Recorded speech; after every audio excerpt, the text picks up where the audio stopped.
O, sa mga girls dyan, meron akong ituturong hack sa inyo para mas maging lighter ang buhay nyo. So, isa rin ba kayo na madalas tubuan ng mga buhok dito sa kilay, kagaya ko? Ayan, o, tingnan nyo, ang dami niya ng tubo. So, meron ako na-discover dito sa TikTok shop na parang pencil lang, very easy to use, at ang bilis niyang tanggalin itong mga buhok natin sa kilay. So, ito siya. Sobrang nakakatuwa at nagpabudol ako dito sa TikTok. Napakadaling gamitin. And talagang nalilinis niya yung mga tumubong maliliit na buhok dito sa kilay natin. So, open mo lang. Yung itsura niya is parang epilator. Ganyan yung itsura ng blade niya, kaya hindi siya masakit. So, try tayo, ha? On mo yan. Tanggalin natin yan. O, di ba natatanggal niya ganun kadali?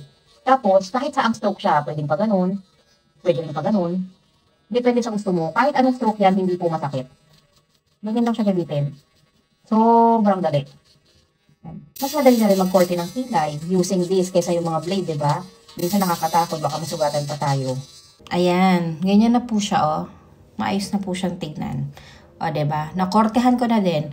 As compare naman dito na marami pang mga buhok-buhok dyan, saka dito sa taas, dito talaga wala na. Hindi rin siya nagiinit, basta wala siyang pain. Very comfortable yung gamitin. Very easy to use. Yan, rechargeable din siya. Kaya try nyo na din, i-check mo na lang yung yellow basket.